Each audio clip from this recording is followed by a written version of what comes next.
Hey friends, I welcome you all to my YouTube channel. I hope आप सब बहुत अच्छे होंगे। फ्रेंड्स, इस वीडियो को शुरू से एंड तक पूरा देखिएगा क्योंकि ये वीडियो उन सभी स्टूडेंट्स के लिए बहुत इंपॉर्टेंट होने वाली है जो किसी ना किसी अपकमिंग कॉम्पिटेटिव एग्जाम्स में बैठने वाले हैं या किसी ना किसी कॉम्पिटेटिव एग्जाम्स की तैयारी कर रहे हैं। एंड सेकेंडली, ये वीडियो उन सभी एज ग्रुप के लोगों के लिए बहुत इंपॉर्टेंट है जो अपनी पेरेंटिंग एज में है, क्योंकि आप इस वीडियो में जो हमने रियल लाइफ एग्जांपल्स यूज़ किए हैं उन रियल लाइफ एग्जांपल्स को यूज करके आप अपने बच्चों को एक फन वे में कुछ नया हर दिन सिखा सकते हैं। So without any further delay, let's jump in.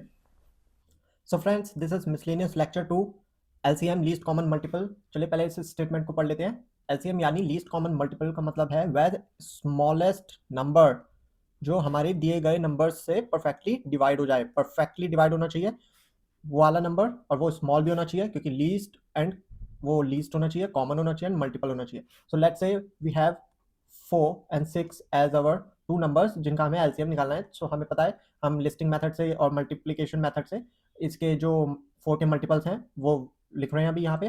Let's say 4, 8, 12 and so on. Similarly 6 कि हमें पता है 6 एंड 12। अब देख सकते हैं यहाँ पे कॉमन आ चुका है। This is 12 is common and this is least common क्योंकि सबसे पहले सबसे छोटा और कॉमन और वो भी मल्टीपल दोनों का। So that's why it is LCM of these two is 12. This is least, this is common and this is multiple of these both. दोनों का ही मल्टीपल है, कॉमन भी है और लीस्ट भी है। ठीक है, क्योंकि लीस्ट क्यों? क्योंकि अभी आपको पता है आगे हमारे पास 24 भी आने वाला था। सिमिलरली इसमें भी हमारे पास 18 एंड 24, यहाँ पे भी 24 आने वाला था एंड सो ऑन 36 भी आने वाला था यहाँ पे, एंड यहाँ पे भी हमारे पास 36 आने वाला था एंड सो ऑन आते जाएंगे। तो कॉमन तो ये भी है but these are not least. Okay, multiples तो ये भी है, कॉमन ये भी है दोनों, लेकिन ये लीस्ट नहीं है। Least is 12, so that's why it is least common multiple. ठीक है फ्रेंड्स, अब चलिए जल्दी से, अभी हमने इसका निकाल चुके हैं। आपने अभी देखा हमने 4 एंड 6 का ही निकाला था। So 12 is the LCM of these two. Okay, so ये हमने मल्टीप्लिकेशन मेथड से किया है। अभी will see that in a minute. तो चलिए अब फ्रेंड्स पहले एक रियल लाइफ एग्जांपल देख लेते हैं।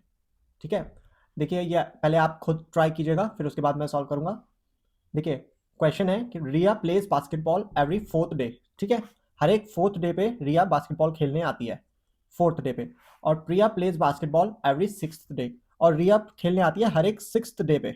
सो the question is when will they both meet at the court on the same day.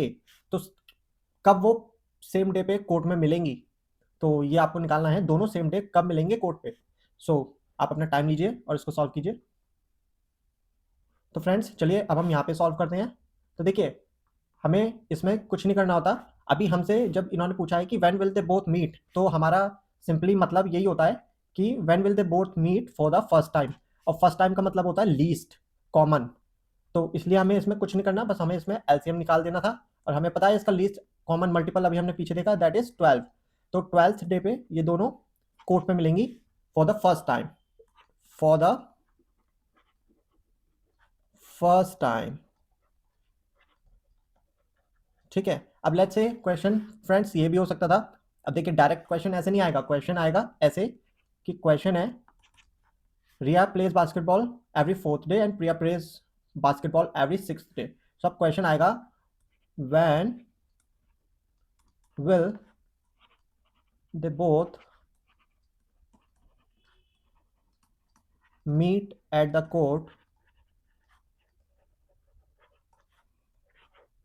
For the third time. समझे आप कि थर्ड टाइम ये दोनों कोर्ट पे कब मिलेंगी। तो देखिए अभी हमने देखा कि एलसीएम निकालते हैं हम लीस्ट निकालने के लिए, तो लीस्ट तो था कॉमन 12। तो 12th डे कौन सा था जब ये पहली बार कोर्ट में मिलेंगी। सिमिलरली तो अब हमें पता है कि जो अब नेक्स्ट कॉमन आएगा वो एलसीएम नहीं होगा, लेकिन वो सेकंड टाइम होगा जब वो कोर्ट पे फिर मिलेंगी। So that will be on 24th, जो कि हमने अभी आगे देखा। एंड थर्ड टाइम वो कब मिलेंगी, ऑन द 36th डे। तो देखिए एलसीएम में तो हमें लीस्ट कॉमन निकालना होता है, लेकिन हमें पता है उसमें कॉमन तो आगे भी आएंगे। तो थर्ड टाइम वो 36th डे पे कोर्ट में मिलेंगी। चलिए इसको और इलेबोरेट करके देखते हैं। आपको पता है अभी हमने देखिए ये निकाले थे, चलिए इसको और एक्सटेंड करते हैं यहाँ पे। चलिए इसको यहीं से एक्सटेंड कर देते हैं। हमें पता है, देखिए सेकंड कॉमन क्या आया था यहाँ पे 24। अब आगे यहाँ पे क्या आएगा 28, 32 and 36 and 40 and so on. ठीक है फ्रेंड्स, सिमिलरली यहाँ पे क्या आएगा 30, 36, 42 एंड सो ऑन। तो अब आप देख रहे हैं कि फर्स्ट टाइम जो हमारा कॉमन आया that is this was the for the first time. Second हमारा जो कॉमन आया that was 24, that was on the second. And third time they will meet at the court on 36th day. तो देख रहे हैं आप, third time common आएगा 36 day पे, तो वो 36 डे है। ठीक है, जिस दिन ये थर्ड टाइम लेंगी। तो एलसीएम का अब आपने रियल लाइफ एग्जाम्पल में यूज देखा, इस तरीके से हम यूज करते हैं रियल लाइफ एग्जाम्पल में। और आपने देखा कि हम कैसे थोड़ा सा चेंज करके क्वेश्चन, सेम क्वेश्चन कैसे चेंज हो सकता है, तो आपने उसका यूज देखा। सो फ्रेंड्स, सिमिलरली हम इसको जनरलाइज कर सकते हैं। हम कह सकते हैं कि ये दोनों एक्स टाइम किस दिन पे मिलेंगी, एक्स टाइम। तो हमें सिंपली इसको कुछ नहीं करना, सिंपली जो हमारा एलसीएम है उससे मल्टीप्लाई कर देना है एक्स को। आपने देखा फर्स्ट टाइम कब मिले थे, एलसीएम इंटू 1। ठीक है, ऐसे ही लेट्स से फिफ्थ टाइम कौन से डे पे मिलेंगे, तो हमें यहाँ पे कुछ नहीं करना, एलसीएम है हमारा 12 इंटू 5, तो फिफ्थ डे पे मिलेंगे 60th डे पे। सो फ्रेंड्स, आपने देखा हमने कितना अच्छे से रियल लाइफ में इस एलसीएम का यूज़ किया। सो इसी तरीके के क्वेश्चंस आपके कॉम्पिटेटिव एग्जाम्स में पूछे जाते हैं। एंड आप अपने जनरल एप्टीट्यूड को बढ़ाने के लिए भी इन चीज़ों को यूज़ कर सकते हैं in a fun way. So friends, LCM find करने के दो मेथड्स हैं। There are two methods to find LCM. अभी देखिए लिस्टिंग मेथड जो हमने अभी यूज़ किया, इसको हम मल्टीप्लिकेशन मेथड भी कहते हैं।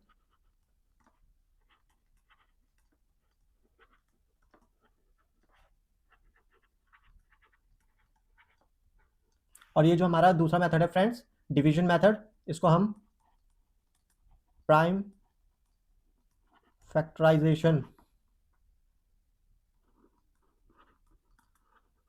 मेथड भी कहते हैं, प्राइम फैक्टराइजेशन मेथड। ठीक है फ्रेंड्स, तो देखिए जैसा कि हमने पीछे लिस्टिंग मेथड यूज़ किया था, अब इसको मल्टीप्लिकेशन मेथड भी हम इसलिए कह रहे हैं क्योंकि देखिए हमने उसमें क्या किया था, सिंपल लिस्ट बना ली थी 4 के मल्टीपल्स की एंड 6 के मल्टीपल्स की।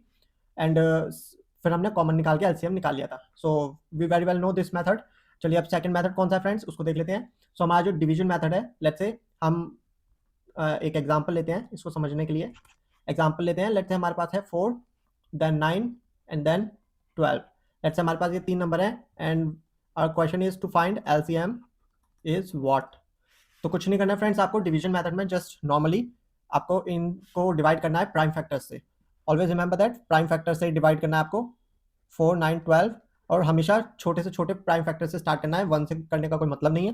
तो 2 से स्टार्ट कीजिए, 2 2 जा 4, जो नहीं कट रहा उसको एज इट इज लिख दीजिए, एंड 2 6 जा 12, अगेन 2 1 जा 2, देन 9, देन 3।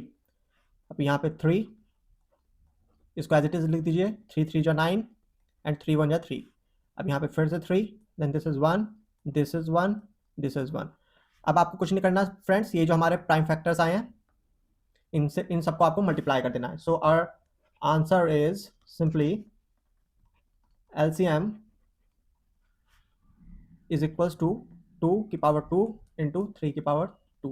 ये देख सकते हैं 2 square 3 square, this is equals to 4 into 9, that is equals to 36 is the answer. तो देखिए ये था हमारा प्राइम फैक्टराइजेशन मेथड या फिर डिवीजन मेथड। ये देखिए यहाँ पे तो हमने डिवीजन किया है, डिवाइड किया है इसको डिवीजन मेथड से, और प्राइम फैक्टर्स लिए हैं हमेशा। तो आपको सिंपल इनका ये जो प्राइम फैक्टर्स आए हैं इनको मल्टीप्लाई कर देना है। सिमिलरली अब फ्रेंड्स प्राइम फैक्टराइजेशन मेथड से देख लेते हैं एक बार, उसको रिप्रेजेंट करने का एक अनदर वे है। देखिए जैसे हमें 8 एंड 12 का निकालना है, तो answer is 24। Let's understand how. देखिए हमें पता है 8 को हम रिप्रेजेंट कर देते हैं 2 की पावर क्यूब से, 12 को हम कर सकते हैं 2 स्क्वायर इंटू 3 क्योंकि 4 इंटू 3 एंड, और ब्रेक करना है आपको प्राइम फैक्टर्स में ही। ऑलवेज रिमेंबर दैट ये प्राइम फैक्टराइजेशन मेथड हम यूज़ कर रहे हैं यहाँ पे हमारे पास। ठीक है, तो चाहे आप इसको वैसे ही डिवाइड करके निकाल लीजिए प्राइम फैक्टर में, या फिर ये इस तरीके से ब्रेक करके लिख दीजिए। अब देखिए इसमें एलसीएम एज इट इज नहीं आएगा, आपको इसमें जो कॉमन फैक्टर हैं उनकी मैक्सिमम पावर लेनी है। तो आप देख सकते हैं यहाँ पे 2 कॉमन फैक्टर है, उसकी मैक्सिमम पावर है 3, तो देखिए हमने लिया है 2 की पावर 3। सिमिलरली फ्रेंड्स 3 की मैक्सिमम पावर 1 है, तो हमने लिया है 3। तो आप कहेंगे 3 की पावर 1 कैसे? देखिए यहाँ पे एक्चुअली 3 है, लेकिन 3 की पावर है 0, तो हमें लेना है मैक्सिमम पावर। यहाँ पे 3 की पावर क्या है? 1, ठीक है? तो इसलिए हमने लिया है 3 की power 1, that's why it is giving us the answer 24। चलिए इसको डिवीजन मेथड इस तरीके से भी करके देख लेते हैं, 8, 12, ठीक है? तो वी नो 2 4 जार 8 and 2 6 जार 12, देन 2 2 जार 4 and 2 3 जार 6, and 2 1 jar 2 and 3, and this is 3 and 1। तो आप देख सकते हैं, अब आप इन सबको मल्टीप्लाई कर देंगे, then you will get your LCM. तो आपने देखा ये that is also equivalent to 2 की power cube into 3, okay, that is equivalent to 24। So ये दोनों मेथड्स है फ्रेंड्स। आप देख सकते हैं यहाँ पे हमको थोड़ा ध्यान रखना पड़ेगा कि हमें मैक्सिमम पावर ही लेनी है, और यहाँ पे हम डायरेक्ट डिवाइड करेंगे, प्राइम फैक्टर्स से इसको डिवाइड करेंगे, तो हम यहाँ पे डायरेक्टली मल्टीप्लाई कर सकते हैं टू गेट आवर आंसर। तो ये दो मेथड्स थे जो कि हमने अभी देखे। तो चलिए फ्रेंड्स, अब इनको यूज़ करके देखते हैं कि हम फ्रैक्शन में इनको यूज़ क्यों करते हैं, फ्रैक्शन में एलसीएम को यूज़ क्यों करते हैं। जैसे कि हमने मिसलेनियस लेक्चर 1 में भी देखा था, उसमें आपको और बेटर समझ में आएगा, बट यहाँ पे जो मैं आपको समझा रहा हूँ उससे भी आप बहुत अच्छा रिलेट कर पाएंगे। चलिए देखते हैं, लेट्स से हम पे एग्जाम्पल है, हम फ्रैक्शन की फॉर्म में देख रहे हैं कि फ्रैक्शन से कैसे सॉल्व कर रहे हैं हम। फ्रैक्शन में हम जो एलसीएम को यूज़ करते हैं वो हम यहाँ पे देखना चाह रहे हैं कि हम कैसे करेंगे। देखिए लेट्स से हमारे पास यही है 1/8 एंड प्लस 1/12, ठीक है? चलिए पहले मैं इसको फ्रेंड्स करूंगा प्राइम फैक्टराइजेशन मेथड की हेल्प से, देखूंगा मैं कि वो प्राइम फैक्टराइजेशन मेथड क्यों हमारी हेल्प कर पा रहा है इस चीज़ को सॉल्व करने में। तो देखिए मैं इसको क्या लिखूंगा, इसको मैं लिख दूंगा 2 की पावर क्यूब, प्लस इसको मैं लिख सकता हूँ 2 की पावर 2 इंटू 3, ठीक है? बिल्कुल लिख सकते हैं। अब मैं क्या करूंगा कि मैं यहाँ पे कॉमन निकालूंगा 1/2 की पावर 2, और अंदर मैं रखूंगा 1/2 प्लस 1/3, ठीक है? चलिए अब यहाँ पे देखिए, अब फ्रेंड्स मैं क्या करने वाला हूँ, मुझे पता है अगर मेरे पास अंदर नीचे कॉमन होता तो मैं उसे भी बाहर निकाल लेता, नो प्रॉब्लम। अब हम क्या करेंगे, क्योंकि हमने प्राइम फैक्टर्स में ही ब्रेक किया है, तो प्राइम फैक्टर से ही ऊपर नीचे मल्टीप्लाई करके हम दोनों को कॉमन बना लेते हैं। मुझे पता है अगर यहाँ 3 होता और यहाँ पे भी मल्टीप्लाई में 3 होता तो कोई प्रॉब्लम नहीं है, मैं यहाँ मल्टीप्लाई कर सकता हूँ। सिमिलरली मुझे पता है अगर यहाँ पे मल्टीप्लाई में 2 है तो मैं ऊपर भी 2 को मल्टीप्लाई कर देता हूँ, सो दैट नीचे हम कॉमन बना सकें। अब आप देख सकते हैं हमारे पास नीचे कॉमन है दोनों, ठीक है? दिस इज 6, दिस इज 6, तो हम क्या करेंगे अब, this is again equal to 2 की पावर 2 इंटू 3, आपने देखा, और ऊपर हमारे पास बचा 3 प्लस 2, सो दिस इंप्लाई 5/2 की power cube plus 3। So this is our answer. अब आप देखिए हम एलसीएम का यूज क्यों करते हैं, हम एलसीएम का यूज इसलिए करते हैं, अब देखा आपने नीचे एलसीएम आ गया और ऊपर 5 आ गया, और ये हमने ब्रेक किया प्राइम फैक्टर्स में इसको, तो इसलिए प्राइम फैक्टराइजेशन मेथड वर्क कर देता है, ठीक है फ्रेंड्स? चलिए इसको एलसीएम निकालते हैं। अब एलसीएम वाले मेथड से करके देखते हैं इसको, 1/8 प्लस 1/12, ठीक है? हमें पता है इसका जो एलसीएम है वो क्या आएगा, 2 की पावर क्यूब इंटू 3। चलिए इसको इसमें ना लिख के हम इसको लिख लेते हैं डायरेक्ट, तो इसको डायरेक्ट लिख लेते हैं 24। तो जब हमें पता है इसका एलसीएम इज 24, तो देखिए क्या करेंगे हम, 8 3 24, अब 1 इंटू 3 कर देते हैं। आपको पता है नॉर्मल एलसीएम निकाल रहे हैं इसका, एलसीएम मेथड से फ्रैक्शन को सॉल्व कर रहे हैं, और सिमिलरली 12 2 24, तो 1 इंटू 2, ठीक है फ्रेंड्स? तो देखिए ये फिर से वही आ गया 5 डिवाइडेड बाय 24, या फिर आप इसको कर सकते हैं 5 डिवाइडेड बाय 2 की पावर क्यूब इंटू 3, ठीक है फ्रेंड्स? तो देखिए बोथ आर सेम वेज। तो एलसीएम का यूज़ हम इसलिए करते हैं जिससे हम नीचे कॉमन बना सकें, नहीं तो हम कॉमन बनाने के लिए ज़रूरी नहीं है कि एलसीएम ही चाहिए हमें, लेकिन अगर एलसीएम पूछा है तो एलसीएम का यूज़ करना पड़ेगा। और अगर एलसीएम यूज़ नहीं करना चाहते हैं, बहुत जल्दी से करना चाहते हैं, तो आपने हमारे मिसलिनियस लेक्चर 1 में देखा होगा हमने कितना ईजिली सॉल्व किया था। इसको हम डायरेक्टली, आपको पता है ये नॉर्मल मेथड जो हम करते हैं 8 इंटू 12, उसमें हमने आपको बताया था कि कैसे आप सिंपली इसको यूज़ कर सकते हैं। This is 1 into 12 plus 1 into 8, this is 12 plus 8 divided by 8 into 12, this is equal to, this is 20 divided by, अभी देखिए इसको मैं यहाँ पे डिवाइड करूँगा, 4 5 is 20 एंड 4 3 जा 12, तो देखिए ये मेरे पास फिर से वही आ गया 5/2 की power cube into 3। All are same ways friends, all are same ways, you can do it any ways, whichever way you like, ठीक है फ्रेंड्स? ये वाला मेथड हमने डिटेल में मिसलेनियस लेक्चर 1 में डिस्कस किया है कि हम ऐसा क्यों करते हैं। सो देखिए सब आपको सेम आंसर देने वाले हैं। So now we are here at quick tips, remember these points. तो देखिए बहुत इंपॉर्टेंट पॉइंट है फ्रेंड्स, ये आपको हमेशा याद रखना है कि LCM is always greater than और equal to both the numbers. क्यों? तो देखिए LCM is always greater than equal to a and b. Let's say हमारे पास ए एंड बी है दो नंबर, तो एलसीएम हमारा हमेशा या तो उनके इक्वल होगा या उससे बड़ा होगा। तो देख लेते हैं, लेट्स से हमारे पास है 3,9। तो अब आप देख रहे हैं कि इन दोनों का एलसीएम है हमारे पास 9। तो देखिए एलसीएम इज इक्वलेंट टू ए और बी। अब यहाँ पे बी के इक्वलेंट है, अगर मान लीजिए यहाँ हमारे पास 3 3 या 9 9 होता तब आपको पता है ए और बी दोनों के इक्वलेंट होता है एलसीएम, लेकिन अभी यहाँ पे बी के इक्वल है, तो हमारी एक स्टेटमेंट तो प्रूव हो गई कि ये equivalent to LCM, LCM is greater than equal to a b. तो देखिए ए या बी के, अभी यहाँ पे बी के इक्वल है। लेट्स से हमारे पास एक एग्जाम्पल एक और ले लेते हैं जिसमें हमारे पास है 3 and 5। Now we know it's LCM is 15। तो देखिए अब यहाँ पे आप देख रहे हैं LCM is not equivalent to a and b, लेकिन LCM is greater than a and b. तो आप देख रहे हैं इस, अगर हम इसको कह देते हैं this is our a and this is our b, तो आप देख सकते हैं LCM and this is our LCM, so LCM is greater than a and b. ठीक है, तो एक तो हमारा प्रूव हो गया कि एलसीएम इज, तो हमने ये वाली स्टेटमेंट को तो प्रूफ कर दिया। अब चलिए सेकंड स्टेटमेंट को प्रूफ करते हैं, LCM is less than equal to a product b. Let's say हमारे पास सेम चीज है कि हमारे पास है 3 एंड 7। अब देखिए हमेशा याद रखिएगा जो जब भी हमारे पास प्राइम नंबर्स होते हैं तो उनका एलसीएम हमेशा प्रोडक्ट ही आएगा उनका। LCM is always product of these to. तो हमें पता है 3 7 21, 21 is the LCM of these to. तो अब यहाँ पे आप देख सकते हैं जो हमारा, अगर हम इसको ए कहते हैं और इसको बी कहते हैं, सो एलसीएम, अब हम देख रहे हैं कि LCM here is equal to a product b. So friends यहाँ पे आपने देखा when are a and b belongs to prime number,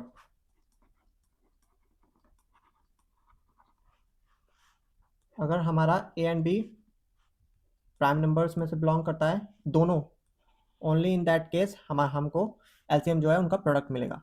तो देखिए अब हमने प्रूफ कर चुका है इस चीज को that LCM is always less than equal to a cross b. अब देखिए इक्वल टू तो हमने प्रूफ कर दिया, लेस देन तो आपने अभी देखा ही था। अगर हमारे पास 3 और 9 था तो 3 एंड 9 में 9 हमारा एलसीएम था, तो वो हमेशा उन दोनों के प्रोडक्ट से कम था। 3 9 27, 27 से हमेशा कम था एलसीएम, तो वो केस भी प्रूव हो गया हमारा यहाँ पे। तो ये हमारा a comma b is LCM is always greater than equal to and less than equal to. Less than equal to को मैं आपको ये एक बार प्रोडक्ट का और बता दूं फ्रेंड्स। देखिए 3,9 we know 9 LCM which is less than 3 into 9। ठीक है फ्रेंड्स, तो हमारा ये वाला केस भी प्रूव हो गया, 9 is less than 27। Okay, so hence proof. So ये तो रही इसकी बात फ्रेंड्स। सो फ्रेंड्स अभी हमारा एक पॉइंट और रह गया यहाँ पे। हमने फ्रेंड्स ये वाला पॉइंट तो कवर कर लिया था, अभी हमारे पास मल्टीप्लिकेशन टेबल याद है तो एलसीएम निकालना becomes easier. If you remember the multiplication table then finding LCM becomes sometimes easier, क्योंकि अगर बड़े एलसीएम होते हैं तो उनकी मल्टीप्लिकेशन टेबल याद करना इतना ईजी नहीं हो पाता है। So it is sometimes easier to find LCM from multiplication table, जो हमारा लीनियर मेथड था। एंड जो हमारा थर्ड है फ्रेंड, रियल लाइफ में cycles, time periods and repetitive events, इन तीनों ही केस में एलसीएम बहुत ज़्यादा यूज आता है। अभी आपने देखा कि हमने रेपिटेटिव इवेंट्स निकाले कि रिया एंड प्रिया कब कब कोर्ट में मिलेंगी, तो वो हमारा रेपिटेटिव इवेंट्स में आ गया फ्रेंड्स। और अभी अगर आप कहते हैं तो हम एक और वीडियो इस पर सेपरेट बना देंगे जिसमें हम कुछ क्वेश्चंस फाइंडिंग साइकिल्स पे भी एंड टाइम पीरियड्स पे भी एलसीएम के यूज से लर्न कर सकते हैं। सो फ्रेंड्स अगर आप चाहते हैं कि हम इन केसेस में भी finding cycles and time periods और रेपिटेटिव इवेंट्स में भी और क्वेश्चन आपके लिए लाएं, तो make sure you comment in the comment section. And चलिए अब कंक्लूजन देखते हैं। So friends today we learned what is LCM, two methods to find LCM, जो हमारा लीनियर मेथड था या मल्टीप्लिकेशन मेथड था, और दूसरा हमारा डिवीजन या प्राइम फैक्टराइजेशन मेथड। दोनों में ही हमने देखा, दोनों की इंपॉर्टेंस देखी हमने, फ्रैक्शन को सॉल्व करने में कितना ईजी हो जाता है। देन हमने रियल लाइफ एप्लीकेशन देखी एलसीएम की। वीडियो कैसा लगा दोस्तों आपको कमेंट्स कीजिएगा, शेयर कीजिएगा, सब्सक्राइब कीजिएगा चैनल को, लाइक कीजिएगा वीडियो को अगर पसंद आई हो तो। And I will see next time.